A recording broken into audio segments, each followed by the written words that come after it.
오늘 저는 느헤미야 2장 17절에서 20절을 본문으로 하나님께서 형통하게 하십니다 라는 제목의 하나님 말씀을 나누겠습니다. 하나님 앞에 범죄함으로 70년 동안 바벨론 치하에서 포로 생활을 했던 유다 백성들은 이제 바벨론이 멸망하고 페르시아가 바벨론과의 전쟁에서 승리하면서 이 페르시아의 관용 정책 아래 고국 예루살렘으로 돌아오게 됩니다. 그리고 얼마 후 그 페르시아 왕 키루스 2세 보졸구의 명령 아래 예루살렘에서 성전 건축이 다시 시작되었는데요. 그렇게 몇십 년이 지나서야 비로소 제2성전이라고 불리우는 예루살렘 성전이 완공됩니다.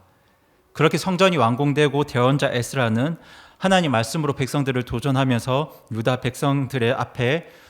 백성에게 영적 부흥을 일으켰지만 그럼에도 불구하고 이 유다 백성들은 큰 고통을 당하고 있었습니다.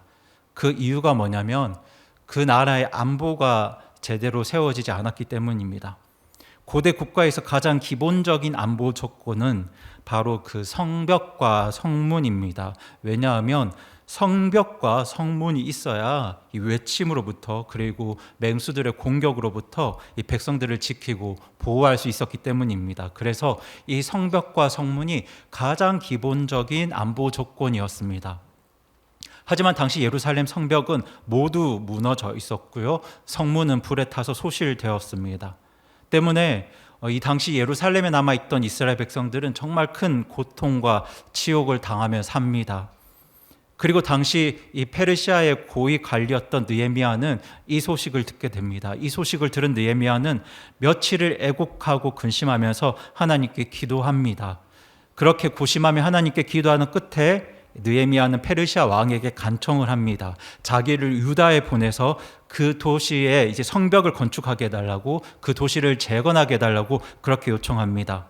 그리고 그때 하나님께서 선하게 역사하셔서 느헤미야는 유다 지방의 총독으로 임명받고 건축에 필요한 재정 지원도 받게 됩니다. 그렇게 느헤미야가 예루살렘에 도착하게 되는데요. 그때 느헤미야는 이제 함께하던 몇 사람과 예루살렘의 상태를 확인합니다. 그리고 그 예루살렘의 상태를 눈으로 직접 본 결과 자기가 생각했던 것 이상으로 그 도시의 상황은 참담했습니다. 백성들을 보호해야 할 성벽은 정말 모두 다 무너져 있었고요. 성문은 불에 타서 흔적조차 찾을 수 없었습니다. 그렇게 상황 파악을 끝낸 느헤미야는 예루살렘의 모든 사람들을 불러 모읍니다. 제사장, 치리자, 위정자들, 백성들 다 불러 모아서 자기 계획을 설명을 합니다. 그리고 그 계획의 요지는 예루살렘 성벽을 다시 건축하겠다는 것이었습니다. 그리고 그 계획을 설명할 때 느헤미야는 18절에서 아주 중요한 부분을 이야기하는데요. 저희 다 함께 느헤미야 2장 18절 말씀을 다시 한번 읽어보겠습니다. 시작.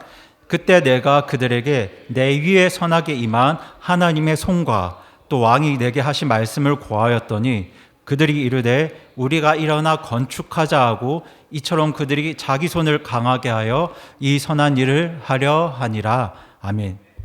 지금 18절에서 느헤미야는 성벽 재건에 대한 하나님의 계획을 말하면서 하나님께서 자신을 어떻게 도우셨는지 그 하나님의 선하신 역사들을 간증합니다. 하나님께서 도우셔서 왕의 조서와 왕의 승인과 또 재정 지원을 받을 수 있었다고 간증합니다. 그렇게 느헤미야가 하나님의 도우심과 하나님의 역사를 간증했을 때 유다 백성들 마음 가운데 용기가 생기기 시작했습니다. 그래서 유다 백성들이 어떻게 말하냐면 우리가 일어나 건축하자 이렇게 고백합니다. 그렇게 백성들이 용기를 내었고 백성들이 힘을 모아서 성벽 재건 일을 시작합니다. 그런데 여러분 여기서 문제가 생기게 되는데요. 그 문제가 뭐냐면 바로 그 지역 권세자들의 태도였습니다. 저희 이어서 19절 말씀 같이 한번 읽어보겠습니다. 2장 19절입니다. 시작. 그러나 호론 사람 산발락과 암몬 족속인 종 도비아와 아라비아 사람 게셈이 그 말을 듣고는 우리를 조롱하여 비웃고 업신여기며 이르되 너희가 행하는 이 일이 도대체 무엇이냐? 너희가 왕을 배반하고자 하느냐 하기에. 지금 보시면 느헤미야의 간증을 듣고 유다 백성들이 용기를 내서 성벽 재건을 시작하려는데 갑자기 방해자들이 생깁니다. 이 방해자는 그 지역의 권세자였던 산발락과 도비아와 게셈입니다. 그들은 이 느헤미야의 계획을 업신여기고 조롱하고 비웃습니다. 그리고 성벽을 재건하는 일을 페르시아 왕을 배반하는 일이라고 말하면서 적극적인 반대에 나섭니다. 위협을 하는 거죠. 그런데 여기서 우리는 하나님의 일의 성격에 대한 아주 중요한 원리들을 발견할 수 있는데요. 그중 하나가 무엇이냐면 많은 경우에 이 하나님의 일은 굉장히 초라한 모습에서 시작된다는 것입니다. 여러분, 성경 어디를 보아도 하나님의 일이 시작될 때 그 시작이 화려한 경우가 없습니다. 대부분의 경우가 보잘것없어 보이고 초라해 보입니다. 그 대표적인 예가 바로 우리 예수님이시죠. 마구간 구유에 태어나신 그 예수님의 시작도 세상의 눈에는 굉장히 초라해 보였습니다. 그렇게 하나님의 일이 시작됩니다. 그래서 세상은 하나님의 일이 시작될 때 그 일을 조롱하고 업신여기고 비웃습니다. 그렇게 하나님의 일의 시작은 세상의 눈에 굉장히 초라해 보입니다. 그리고 하나님의 일의 성격에 대해서 우리가 기억해야 될 또 하나의 원리는 하나님의 일에는 항상 방해가 뒤따른다는 사실입니다. 너무나 슬픈 일이지만 항상 그렇습니다. 그런데 그럴 수밖에 없는 이유가 있는데요. 왜냐하면 사탄이 그 일을 기뻐하지 않기 때문입니다. 사탄이 하나님의 일을 싫어하고 미워합니다. 때문에 사탄은 어떤 수단을 동원해서라도 하나님의 일을 회방하고 방해합니다. 그 대표적인 예가 베드로죠. 사탄은 예수님의 제자인 베드로까지 이용한 적이 있습니다. 마태복음 16장 21절 말씀을 보시면 예수님께서는요, 당신이 고난을 당하고 죽임을 당한 후 3일 만에 부활하실 것을 제자들에게 말씀하셨는데요. 그때 베드로가 예수님을 꾸짖습니다. 감히 베드로가 예수님을 꾸짖어요. 예수님을 꾸짖으면서 베드로가 뭐라고 말하냐면요, 주여 그럴 수 없나이다. 이 일이 결코 주께 임하지 아니하리이다. 이렇게 말합니다. 여러분, 베드로의 심정이 이해가 안 가는 것은 아니지만 사실 지금 이 베드로의 말은 정말 무서운 말입니다. 그렇지 않습니까? 이 말은 진짜 무서운 말이에요. 여러분 생각해 보세요. 만약에 정말 베드로의 말처럼 되었다면, 예수님께서 고난당하지 않으셨다면, 예수님께서 십자가 위에서 죽지 않으셨다면 지금 우리가 다 어디에 있을까요? 우리 모두가 다 영원한 지옥 불옷에서 이를 갈며 슬피 울며 고통받고 있을 겁니다. 그래서 이 베드로의 말은 정말 무서운 말이에요, 여러분. 그래서 그때 예수님께서 베드로에게 뭐라고 말씀하시나요? 저희 다 함께 마태복음 16장 23절 말씀 같이 한번 읽어보겠습니다. 시작. 그분께서 돌이키사 베드로에게 이르시되 사탄아 너는 내 뒤로 물러가라. 너는 내게 실족거리니라. 내가 하나님에게서 난 일들을 좋아하지 아니하고 사람들에게서 난 일들을 좋아하는도다 하시니라. 아멘. 여러분 보이시죠? 이 말씀처럼 사탄은 결코 하나님에게서 난 일들을 좋아하지 않습니다.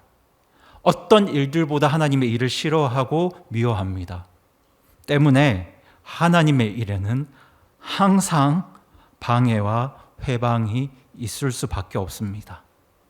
저와 여러분이 이 현실을 받아들여야 합니다.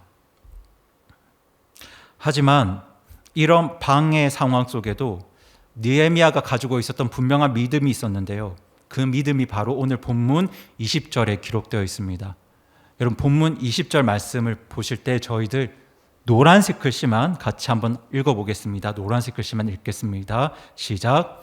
하늘의 하나님 그분께서 우리를 형통하게 하시리니 아멘. 여러분 이 고백은 정말 귀한 믿음의 고백입니다.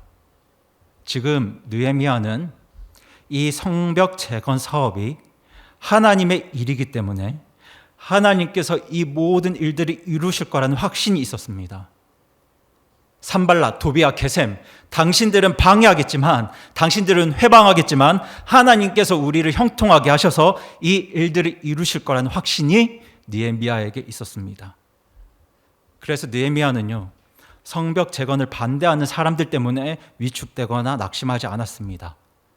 방해를 받으면서 또 방해받을 각오를 하고 그 방해와 조롱을 다 감수하면서 그 일을, 하나님의 일을 밀고 나갑니다. 그리고 저는 이 느헤미야의 모습을 볼 때 예수님의 모습이 겹쳐서 보입니다, 여러분, 느헤미야는 당대 최고 강국 페르시아의 고위 관료였습니다. 경제적으로도 부족함이 없었고 사회적으로도 명망이 있는 사람이었습니다. 그랬던 느헤미야가 하나님의 일을 위해서, 주의 백성들을 위해서 자기 모든 것들을 다 버리고 자기 백성과 함께 고난받기로 결정합니다. 그렇게 고국 예루살렘으로 돌아옵니다. 그런데 여러분, 예수님께서도 그러셨잖아요. 예수님께서도 저와 여러분을 위해서 하늘 보좌를 다 버리시고 낮고 낮은 인간의 몸으로 이 세상에 오셨습니다. 하나님의 선하신 뜻을 이루기 위해서 고난과 죽음 당하실 것을 정하시고 이 세상에 오셨습니다. 그렇게 느헤미야의 모습에서 예수님의 모습이 겹쳐 보입니다. 그리고 오늘 본문에서 느헤미야는 하나님으로부터 받은 그 뜻과 계획을 백성들에게 전합니다. 하나님의 뜻이 무엇인지를 분명히 알고 그 뜻을 전합니다. 그리고 많은 백성들이 느헤미야를 지지합니다. 하지만 느헤미야를 방해하는 세력들도 만만치 않았습니다. 산발랏, 도비아를 필두로 한 방해 세력들의 공작이 느헤미야의 삶 가운데 그 성벽 재건 사업 속에서 정말 끊이지 않았습니다. 항상 있었습니다. 그런데요, 우리 예수님의 삶도 그러셨어요. 예수님께서도 하나님으로부터 받은 말씀과 뜻을 많은 사람들에게 전하십니다. 그렇게 제자들을 세우시고 주님의 교회를 세우신 후 십자가 위에서 죽으시고 묻히셨다가 사흘 만에 부활하십니다. 그런데요, 예수님께서도 그 모든 일들을 이루시기까지 그분의 삶 속에는 항상 반대 세력들의 방해와 공격이 끊이지 않았습니다. 예수님에 대한 조롱과 방해와 반대와 공격이 끊이지 않았습니다. 여러분, 이처럼 우리는 느헤미야와 예수님의 삶을 통해서 하나님의 일의 성격이 어떠한지를 확인할 수 있습니다. 여러분, 모든 하나님의 일들이 너무나 슬프지만, 안타깝지만 모든 하나님의 일들은 결코 순탄하게 이루어지지 않습니다. 왜냐하면 제일 많은 이 세상이 그 하나님의 일을 기뻐하지 않기 때문입니다. 무엇보다 사탄이 그 일을 기뻐하지 않습니다. 지지하지 않아요. 때문에 하나님의 일들이 이루어지는 것을 절대 그냥 지켜만 보진 않습니다. 어떻게든 방해하고 해방합니다. 이것이 바로 하나님의 일의 성격입니다. 하지만 이런 상황에서 느헤미야는 자기 믿음을 분명하게 선포합니다. 그 믿음이 바로 무엇이냐면 하나님께서 형통하게 하시리니라는 믿음입니다. 여러분, 하나님의 일은 온 세상의 최고 권위자이신 하나님께서 시키신 일이기 때문에 어떤 세상 세력이 방해한들 하나님께서 형통하게 하시고 하나님께서 그 일을 이루신다는 사실을 느헤미야는 확신을 가지고 선포합니다. 그래서 그의 최종적인 고백이 무엇이냐면요, 바로 순종입니다. 여러분, 우리 다시 한번 느헤미야 2장 20절 말씀을 다시 한번 읽어보겠습니다. 시작. 그때 내가 그들에게 대답하며 그들에게 이르되 하늘의 하나님 그분께서 우리를 형통하게 하시리니 그러므로 그분의 종인 우리가 일어나 건축하려니와 오직 너희는 예루살렘에서 아무 목도 없고 권리도 없고 기념물도 없다 하였느니라. 아멘. 여러분, 이 20절 말씀에서 그분의 종인 우리가 일어나 건축하려니와 이 말씀을 보시기 바랍니다. 여러분, 이 말씀이 어떤 의미냐면요, 당신들이 아무리 방해하더라도 나는 하나님 뜻에 순종하겠다는 고백입니다. 당신들이 열심히 하나님의 일을 방해하겠지만 그럼에도 불구하고 하나님께서 이 일을 이루실 것이기 때문에, 하나님께서 형통하게 하실 거기 때문에 나는 하나님 말씀에 순종하겠다는 고백입니다. 그리고 저는 이 느헤미야의 믿음의 고백이 정말 제 가슴에 와닿습니다. 여러분, 세상이 아무리 방해를 하더라도, 회방을 놓더라도 하나님의 일은 하나님께서 이루실 테니 그분의 종인 나는 그저 하나님 뜻에 순종하겠다는 이 느헤미야의 고백이 정말 제 마음을 울립니다. 지난주에 말씀드렸던 것처럼 저는 오늘 첫 번째로 담임 목사님의 뜻을 중심으로 한 두 번째 교회의 결의를 통해 저를 향한 하나님의 뜻이 무엇인지를 확인하려고 합니다. 그리고 사실 저는 정말 솔직하게 말씀드리면 오늘 어떤 결정이 날지 정말 잘 모르겠습니다. 정말 모르겠습니다. 하지만 그것이 어떤 결정이든 간에 하나님이 주신 교회의 질서에 따라 그 결의를 하나님의 뜻으로 받아들이고 순종하려고 합니다. 그리고 참 공교롭게도 오늘이 저희 부부가 결혼한 날입니다. 저희 부부가 12년 전 바로 이 장소에서 이 시간에 여기 서서 결혼식을 했습니다. 하나님께서 그날 저희 부부를 저와 아내를 부부로 맺어 주셨어요. 그런데 오늘 그 하나님께서 저희 가정에 어떤 뜻을 보여주실지 기대가 되는데요. 어떤 결정이 나든 간에 저는 그 결의를 하나님의 뜻으로 받아들이고 그리스도의 종으로서 하나님 뜻에 순종하는 삶을 살 것입니다. 그리고 제가 하나님 뜻에 순종할 수 있는 가장 중요한 근거는 바로 오늘 말씀에 있습니다. 이것이 하나님의 뜻이라면 하나님께서 저를 형통하게 하셔서 어떤 방해와 해방이 있더라도 하나님께서 그 일을 이루실 거라는 그 믿음이 제게 있기 때문에 하나님의 뜻에 순종할 수 있는 겁니다. 물론 시작이 사람들 눈에 굉장히 초라해 보일 수 있습니다. 보잘것없어 보일 수 있습니다. 사람들이 업신여기고 조롱할 수도 있습니다. 그리고 너무 슬프고 아픈 이야기지만 하나님의 일을 기뻐하지 않는 사탄이 정말 여러 가지 방법으로 하나님의 일을 방해할 수 있습니다. 예수님께서 그러셨던 것처럼, 느헤미야의 삶이 그랬던 것처럼, 그리고 수많은 하나님의 사람들이, 믿음의 선배들의 삶이 그랬던 것처럼 하나님의 일을 이루어가는 저의 삶 속에도 수많은 방해와 회방과 조롱이 끊이지 않을 겁니다.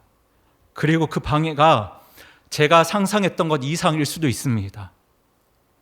하지만 그 일이 정녕 하나님의 뜻이라면 세상 그 어떤 권세보다 뛰어나신 사탄에 비할 바 되지 않는 전능하신 우리 하나님께서 저를 형통하게 하셔서 하나님의 일을 이루어 가실 것을 저는 확신합니다. 때문에 저는 오늘 하나님께서 어떤 뜻을 주시더라도 두렵지 않습니다. 어떤 뜻이든 하나님의 뜻은 하나님께서 이루실 거라는 그 믿음이 있기 때문에 저는 어떤 하나님의 뜻에도 순종할 수 있습니다. 그리고 저는 여러분도 그러셨으면 좋겠습니다. 하나님께서 여러분 각자에게 주시는 어떤 부담들이 분명히 있으실 겁니다. 교회에서, 가정에서, 일터에서, 학교에서 하나님께서 여러분에게 주신 어떤 부담이 있으실 거예요. 예배를 통해서, 말씀을 통해서, 또는 교회를 통해서, 또는 하나님의 사람들을 통해서 여러분에게 순종을 요구하는 부분들이 있으실 겁니다. 여러분만이 감당할 수 있는 하나님 앞에 어떤 과업들이 있으실 거예요. 여러분, 하나님께서 만약 여러분들에게 그런 부담과 과업들을 주셨다면 그 하나님 뜻에 순종하시기 바랍니다. 그것도 끝까지 순종하시기 바랍니다. 어떤 어려움이 있더라도 어려움이 있을 수밖에 없습니다. 어떤 방해가 있더라도 방해가 있을 수밖에 없어요. 하지만 하나님께서 여러분에게 주신 그 말씀에, 그 일에 끝까지 순종하는 여러분 되시기 바랍니다. 여러분, 쉽지 않을 것이고 반대가 있을 것이고 방해꾼들이 반드시 나타날 것입니다. 그리고 무엇보다 그 시작이 초라해 보일 겁니다. 그 일이 될 것 같지 않을 생각에 사로잡히실 수도 있습니다. 그러나 정녕 그것이 하나님의 뜻이라면, 성경 말씀을 통해서 또 교회의 질서를 통해서 여러분에게 요구하시는 것이라면 여러분 그 말씀에 끝까지 순종하시기 바랍니다. 방해꾼들이 나타나고 조롱하는 사람들 나타나고 부정적인 이야기를 하는 사람들이 나타날지라도 여러분 거기에 굴복하지 마시고 포기하지 마시고 결국 그 일을 이루어서 형통하게 하실 하나님 의지하면서 끝까지 하나님 뜻에 순종하시기 바랍니다. 여러분, 순종하면 하나님께서 형통하게 하시고 하나님께서 이루십니다. 여러분, 저도 그 믿음 가지고 순종하는 주의 종 되겠습니다. 그렇게 순종하면, 끝까지 순종하면 하나님께서 저를 형통하게 하시고 여러분들을 형통하게 하실 줄로 저는 확신합니다. 여러분 이 믿음 가지고요. 오늘도 옆에 분들에게 이렇게 권면해 주세요. 첫 문장입니다. 끝까지 순종합시다. 이렇게 권면해 주세요. 시작. 끝까지 순종합시다. 네, 끝까지 순종하세요. 어떤 방해와 해방이 있어도, 초라해 보여도, 조롱이 있어도 끝까지 순종하시고요. 그리고 우리 두 번째 문장, 하나님이 형통하게 하십니다. 또 권면해 주세요. 말씀해 주세요. 시작. 하나님이 형통하게 하십니다. 아멘. 진짜 그렇습니다, 여러분. 끝까지 순종하면 하나님께서 형통하게 하십니다. 여러분 이 믿음 가지고 끝까지 하나님 뜻에 순종할 때 우리들을 형통하게 하시고 그 모든 일들을 이루실 우리 하나님 아버지께 감사와 영광 올려드립니다. 우리 그렇게 다 같이 자리에서 일어나셔서 그렇게 놀라운 일들을 이루실 하나님의 일들을 이루실 우리 하나님께 찬양으로 영광 올려드리겠습니다.